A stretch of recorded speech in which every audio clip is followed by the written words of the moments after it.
India से हिजरत करनी पड़ी, इंडिया याद आता है आपको? इंडिया ऑफ कोर्स ओवरऑल तो अल्लाह ताला ने जो प्लान किया अल्लाह सबसे बेहतरीन प्लानर है। तो इंडिया को छोड़ने का सोच तो हुआ पहले, फिर हम यहाँ काफी फायदे हुए, काफी ओवरऑल। लेकिन जो मिस करते हम इंडिया में, वो जो दावत हम बड़े खुले मैदान में आम करते थे, 10-10 लाख लोगों का रश। जी हाँ, मुसलमान गैर मुसलमान के साथ, हाँ। और गैर मुस्लिम तकरीबन 25%, 20 से 25% रहते थे। तो अगर मजमा होता था लाख का, तो उसमें से 25%, 25% होते थे, 25,000 होते थे गैर मुस्लिम। तो मजमा 5 लाख का होता था, बहुत बड़ी बात है। मजमा 1 मिलियन का 10 लाख का, तो पता चला 2.5 लाख गैर मुस्लिम होते थे। तो वो जो मंजर है इंडिया के अलावा सिर्फ 2 या 3 मुल्क में और हो सकता है। अच्छा, हो सकता इंडिया की टक्कर का इतना बड़ा मजमा। कहाँ? एक तो पाकिस्तान में, बिल्कुल ठीक है, एक हो सकता है बांग्लादेश में, ठीक है, इंडोनेशिया में, बिल्कुल तीनों सही नाम लिए। और अभी तक मैं पाकिस्तान जब गया था उस टाइम तो मैं तकरीर नहीं करता मुकर्रर थाने में। पहले बार पब्लिक स्पीच जो छोटे लेवल के ऊपर मेरा ऑर्गेनाइजेशन 1992 में दी थी, पब्लिक में 1994 में दी थी, 1993-94 में। और फिर बांग्लादेश जाने का मेरा प्रोग्राम बना था 2 बार। एक बार डॉक्टर शहीदात के साथ, वो मुझे ईयर याद नहीं, लेकिन आप अभी तक बांग्लादेश नहीं गए? अभी तक गया नहीं। तो 88 था या 92 था ऐसा कुछ। दीदा साहब जाने वाले थे तो मैंने भी वीजा लगा दिया, वीजा लग गया, वो ट्रिप कैंसिल हो गया, तो मैं गया नहीं। फिर 2013 की बात है, फिर मैंने वीजा लगाया था रियाद से। फिर वहां से इंटेलिजेंस की खबर आई कि मजमा बहुत बड़ा होने वाला है, अभी हालात सही नहीं है, वो पोस्टपोन करें तो बेहतर है। तो 2013 में भी वीजा लगा, कैंसिल हो गया।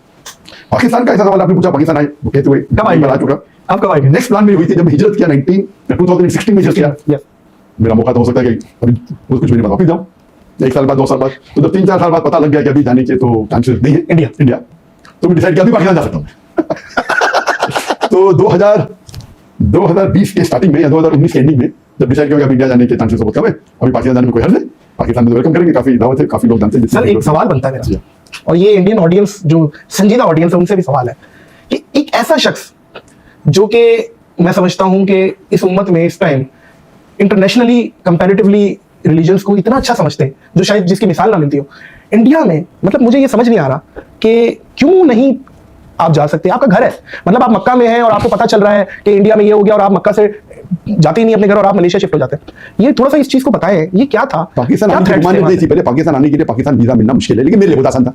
सब लोग जानते हैं, मेरे वालिद भी जानते हैं। पाकिस्तान वीजा मिलने तो मेरे लिए तो एक फोन कॉल था, ठीक है। तो मुमानियत तो थी नहीं, जाना चाहता तो जा सकता था, और मैं 91 में गया था। लेकिन जो मैं दावती काम कर रहा था तो इस्लाम का उसूल है, शरीयत का उसूल है, let a small loss take place to prevent a big loss. एक छोटी नुकसान को उठा लो बड़ी नुकसान को बचाने के लिए। अगर मैं पाकिस्तान जाता था तो हो सकता है बंद हो जाता था, तो वो इल्जाम लगाते थे कि ऐसा है कि जुड़ा हुआ है। जी। तो वो डर की वजह से मैं नहीं गया। ऐसा मैं तो पाकिस्तान से मोहब्बत करता हूँ। बाहर जब जाता था, मैक्सिमम दुनिया में अगर कोई भी एम्बेसडर से मिला, वो पाकिस्तानी एम्बेसडर, जो भी मुल्क में जाता हूँ तो ग्रेट चांसेस, चाहे वो सऊदी अरेबिया हो, यूएई हो, बहरीन हो, गल्फ कंट्री हो, फॉरेन कंट्री भी जाते थे तो पाकिस्तानी एम्बेसडर से तो मुलाकात होती थी, खाना मिल जाता था पाकिस्तानी लोग से, तो मोहब्बत थी। लेकिन एहतियातन मैं खुद माहौल जब देखा तो इसीलिए खुद मैंने आप नहीं किया। अब लेकिन क्या चांसेस है डॉक्टर साहब इंडिया के वापसी के? इसीलिए 2019 में जब मेरा इरादा हो गया कि वापस जाने के चांसेस नहीं है, तो मैंने कहा अभी पाकिस्तान जा सकते हैं हम।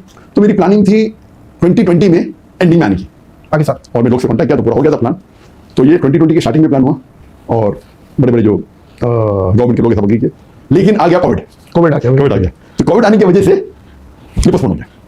और नॉर्मली प्लानिंग रहते काफी मेरे जो कंट्री से इन्विटेशन रहते तो प्लानिंग रहते, तो वो उसके वजह से 2020 में फिर कैंसिल हो गया। कोविड था 2020 मार्च के अंदर पूरा लॉकडाउन हो गया। फिर 21 में तो कोई लेक्चर टूर हो, लेक्चर टूर शुरू हुआ 2022 में। 21 में मलेशिया में शुरू किया लेक्चर देना, लेकिन इंटरनेशनली 2022 शुरू, अभी वापस खुल गया।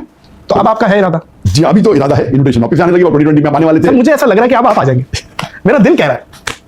अभी इन्विटेशन हाल में आ गए तो इंशाल्लाह, लेकिन अभी फिर से वो हालात जो होते पाकिस्तान में, ये प्रोटेस्ट हो रहा है, वो प्रोटेस्ट हो रहा है, तो वो डेट का जरा इंशाल्लाह अल्लाह चाहो तो मैं चाहता हूँ इस साल है इंशाल्लाह होपफुली दुआ करिएगा मौजूद खबरती आप लोग भी डॉक्टर साहब पाकिस्तान आए। डॉक्टर साहब मेरा सवाल वही रह गया, अब इंडिया जाना आपके लिए पॉसिबल है या नहीं है? जाना तो एकदम आसान है, बाहर निकलना मुश्किल है। जाना तो इन्होंने कार्पेट देगी, जाओ भाई आओ, अच्छा अंदर आओ, जेल में बैठो, अरेस्ट कर लेंगे वो, जाहिर है। अच्छा उनके लिस्ट में तो नंबर 1 टेररिस्ट जाकिर नाइक है।